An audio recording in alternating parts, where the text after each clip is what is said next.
Arrival time, 500 hours. You wouldn't believe it's this early in the morning given the amount of joy, excitement, and celebration happening when you walk in. But first things first, check in, grab a donut and some coffee, and of course, get to know the people around you. An hour later, the send-off begins with the national anthem, a children's choir, and recognition of each military branch.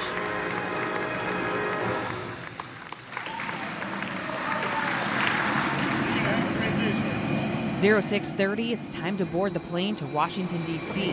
Welcome aboard. As you veterans, God bless each and every one of you. Thank you so very much. And then it's wheels up at 700 hours to the nation's capital. A quick plane ride had us touching down just before 1000 hours, where a welcoming of cheers and the Stars and Stripes from dozens of people could be seen at the gate.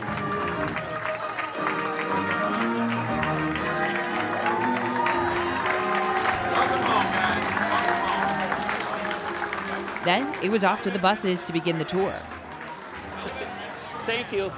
Lincoln over there on your right-hand corner, that's going to be Memorial Bridge. We'll probably back and forth across that today. Time now, 11:15. We arrive at the Lincoln Memorial, Vietnam War, and the Korean War memorials, where names of the fallen line giant stones as the 16th president watches guard over them. 12:55, it's time to head back to the bus for a boxed lunch and hit the road, heading out to the Air Force Memorial.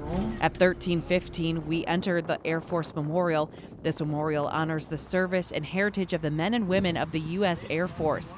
3 stainless steel spires stand looking over Arlington National Cemetery and the Pentagon, where veterans were taking lots of selfies in the center of the spires. The star. The third stop on the tour took us down the way to the Pentagon at 1409, where we saw the memorial dedicated to remember the events of September 11th and honor the 184 who died when the plane crashed into the western side of the building. This memorial has benches with each name of the 184 who died under a growing canopy of trees to shelter and protect the memory of them. The benches facing different directions, indicating whether the person was in the building or on the plane. Mr. Audie Murphy is buried at the top of the hill. And Mr. The journey continued after to Arlington National Cemetery to visit the tomb of the unknown soldier. Time now 15:30. We all stood silently while the rain fell, watching the soldier on guard, unfazed by the rain beginning to pour. Right at 1600, the changing of the guard. Ladies and gentlemen, may I have your attention, please? I am Sentinel Potter of the 3rd Infantry Regiment, United States Army. Guard of Honor, Tomb of the Unknown Soldier. The ceremony that you are about to witness is the changing of the guard. In keeping with the dignity of this ceremony, it is requested that everyone remain silent and standing. Thank you.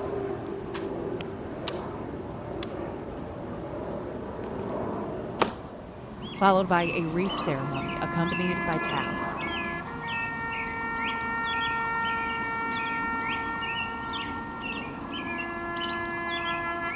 Those emotional moments carried us onto the bus, where we ventured back to the National Mall to now see the World War II Memorial.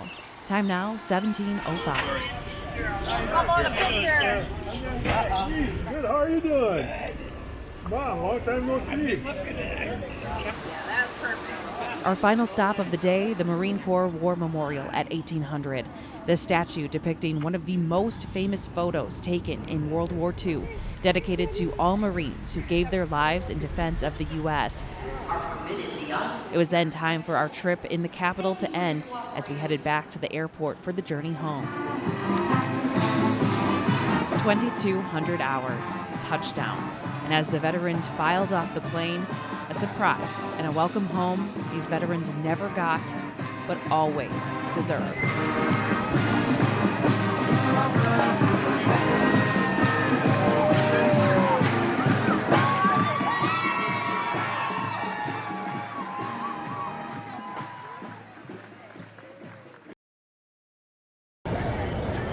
In the crisp, dark, early morning hours of a May Saturday, a flurry of feelings. What does it mean to you to be on this flight today?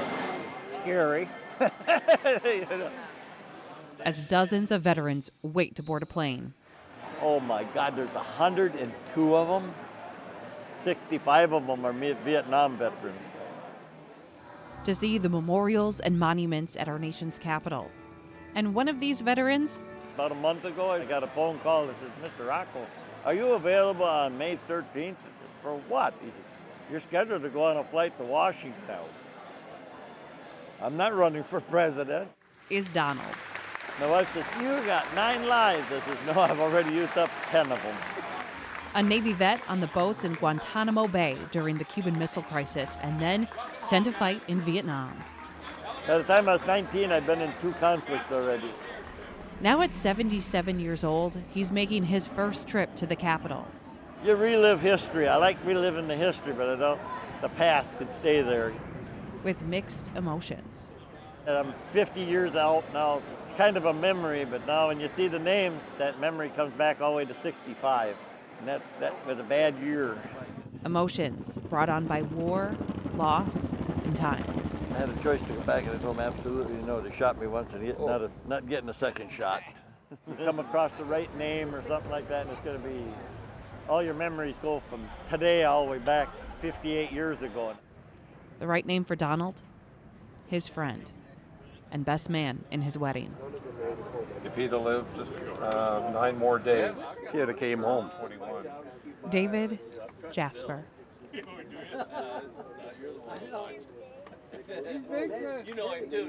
Died a young man.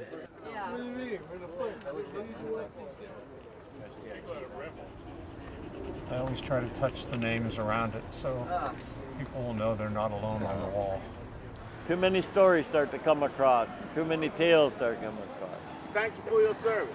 Yes, That was sir. right. Watch and learn, gentlemen. My name is Hamilton Bernard, 7478 0231 Corporal, United States Marine Corps. You guys make sure you say thank you for your service to Jesus. I'm an era vet.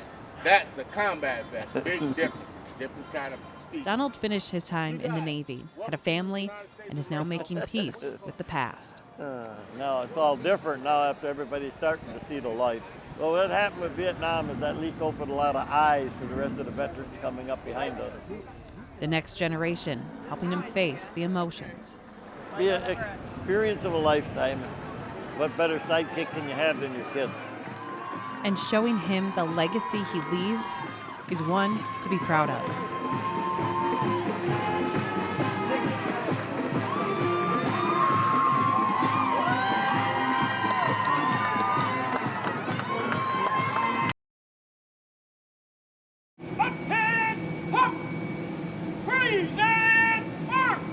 Whether Army, I enlisted. I was a 2-year RA. Navy, I enlisted in 1962 at the age of 17. I got on what the Navy called the kiddie cruise. Air Force, or Marines, these men bonded forever. I think you get that when you're in the service, and because you're so far away from home, you got to have some companionship. Not just by their call to duty, but the era they served. Vietnam and the Korean War, what were we doing? I mean, all these people got killed for what? Sorry, that's my feeling. Korean War veterans, often known as the forgotten veterans, and the Vietnam vets who, when coming home, Over here, you didn't feel welcome coming home. were anything but celebrated. A buddy of mine last night, he said, what was your worst experience coming home from Vietnam? I said, coming home. We got rocked and egged and called baby killers, woman killers, murderers. When we came back, I said, hell, I felt like you should send me back. Welcome home, guys. You're going straight ahead. But on these Freedom Honor flights, they finally are celebrated. It felt like I was rejuvenated. It felt like something that should have happened years ago. And welcomed home.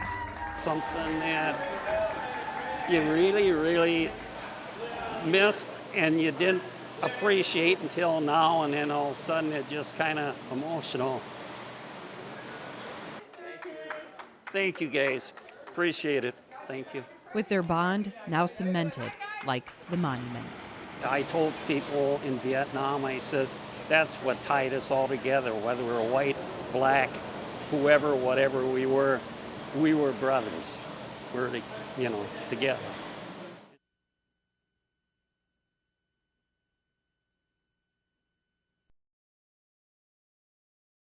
All week, I've been giving you a first-hand look at what it's like to be on a Freedom Honor flight, where Vietnam and Korean War veterans travel to our nation's capital to see the memorials dedicated in their honor. Now, all week, I've been introducing you to veterans who lost their friends, comrades, and family members in the wars, and those are the ones that we remember and hold close this Memorial Day. Now, one of the most poignant parts of the trip was the Tomb of the Unknown Soldier. So a bit of background on the tomb. For over a century, it's been a place where visitors come to mourn and pay their respects. It started after World War I to honor the sacrifice many had made.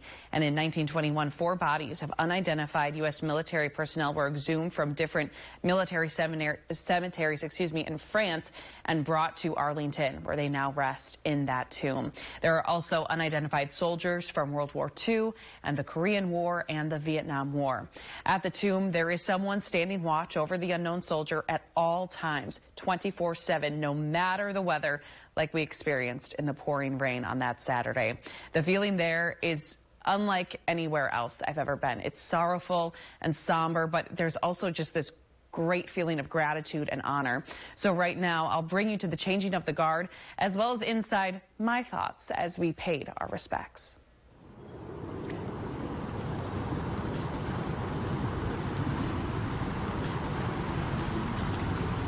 We can't help but wonder, who were you?